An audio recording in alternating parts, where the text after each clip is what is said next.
San Diego police say 3 officers opened fire this morning, killing a man suspected in an armed robbery at a liquor store. Good evening. Thanks for joining us. I'm Marcella Lee. I'm Carlo Cicchetto. Witnesses say the gunfire sounded like a war zone.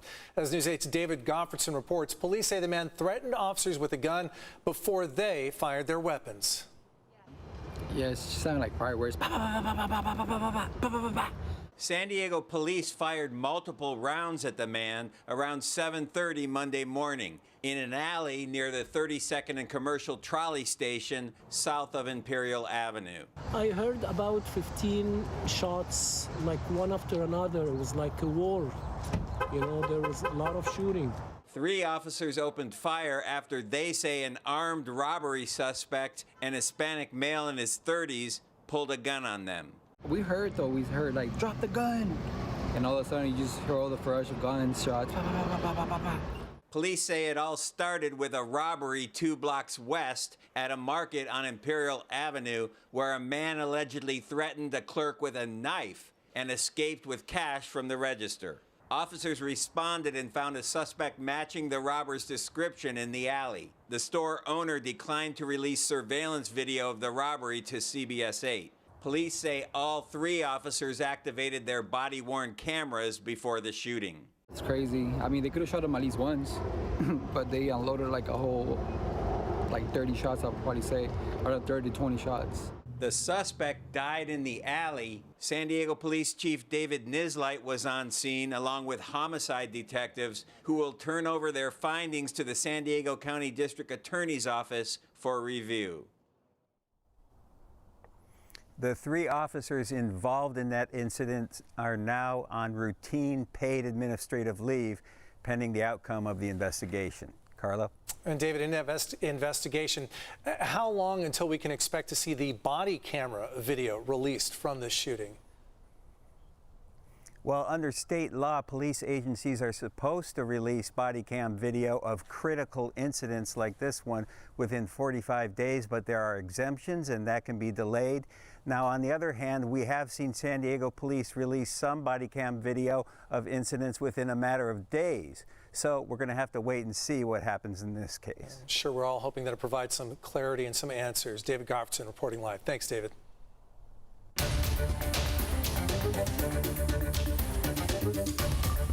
We are following breaking news out of Paradise Hills. A lockdown at the San Diego School of Creative and Performing Arts has been lifted. The school went into lockdown this afternoon after reports of a man with an air rifle nearby in the 2100 block of Altaview Drive. A huge police presence followed. Police say no arrests have been made and no further details are available. But again, the lockdown at the school has been lifted. It has been nearly a month since sanitation workers with the Republic Services began their strike. Chula Vista Mayor Mary Casillas says starting today, trash collection resumed on a normal schedule and will continue on schedule this week. The mayor says Republic Services still has a responsibility to collect trash under its contract with the city. She says she's frustrated with failed negotiations and is calling on Republic Services to do better and give their workers a fair contract. It's really frustrating that a huge corporation like Republic, who claims to treat their workers like family, that you know, I really believe they can do better than what they're doing for our workers. Republic Services representatives and workers are both expected at tomorrow's Chula Vista City Council meeting. Mayor Casillas said they will be discussing all options to find a resolution and help end this strike.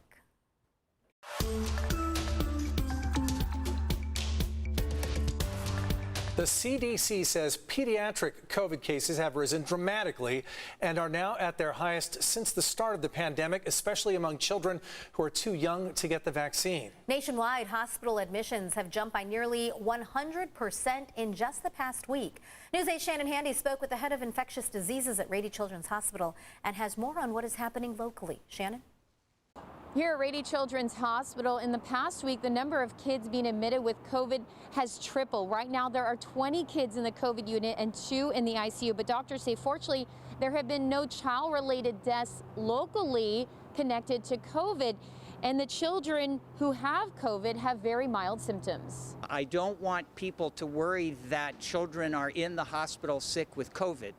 The numbers are high. We average 20, 25 kids in the hospital at any one time who are COVID positive, but they're coming in, going out, coming in, going out. So it's not like these are chronic infections. Dr. John Bradley says many of the children testing positive are coming in for something else, but per protocol, they are getting tested for COVID, and that's when they discover they have that as well. With that being said, the Omicron variant is spreading very quickly, and doctors say that's why it's so crucial for eligible children to get vaccinated, because not only can they spread it within the community, but there's a growing concern about MIS-C, an inflammation condition in kids related to COVID. Fatigue, myalgias, these kids feel horrible. Occasionally the hearts are also infected, and there's no virus there anymore. This is all of these kids are antibody positive. They're immune, but the body thinks that the virus is still there. And a publication from the Centers for Disease Control that just came out Friday says that if kids are vaccinated, it prevents MIS-C as well as preventing active infection in children. Dr. Bradley says MIS-C usually shows up about 4 to 6 weeks after someone is infected with COVID. So he expects a wave of MIS-C patients at the end of this month following this recent surge. And by the way, it is now recommended for children ages 12 and up to get the booster. Children ages 5 and up are eligible for the vaccine. Thank you, Shannon. The CDC, in the meantime, says 99% of Americans live in areas at high risk of infection from COVID. Hospitalizations nationwide overall are up more than 30%. And in Chicago today, the city canceled classes for a 4th day as a standoff over COVID testing and protocol continues. Governor Gavin Newsom is proposing a mammoth state budget amid sky-high revenues propped up by the pandemic. The budget calls for doing away with a gas tax increase set for later this year, and it includes universal health care for all, regardless of immigration status, among other priorities. News 8's Steve Price has a closer look at the numbers. The governor's $286 billion budget proposal tackles everything from COVID to climate change, and there are bits of controversy as well, including providing health care for all low-income residents, regardless of immigration status. Let's jump right in. Governor Gavin Newsom unveiled his plans for the state's new budget Monday, and fighting COVID with science topped his list.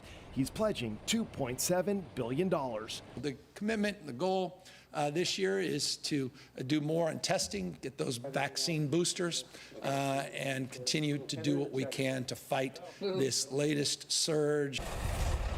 Combating the climate crisis is also high on the governor's agenda, so he's offering up nearly $650 million for more resources to fight big fires, plus another $1.2 billion to step up forest management.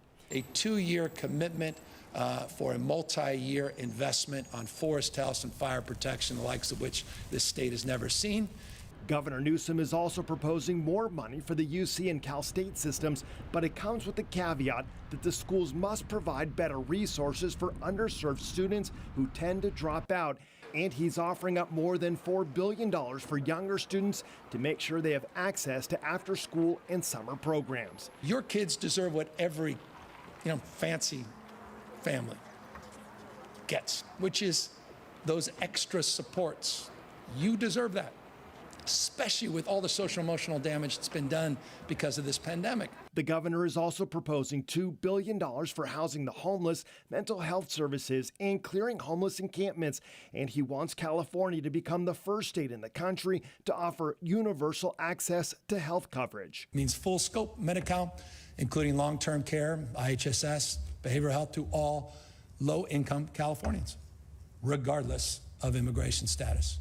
The governor's budget was immediately met with criticism from some state Republican leaders. The party's chairwoman issued a statement saying, in part, Gavin Newsom's budget gets a big fat F for failing Californians. It has unprecedented spending, yet is woefully short on solutions that will fix the problems that are plaguing California.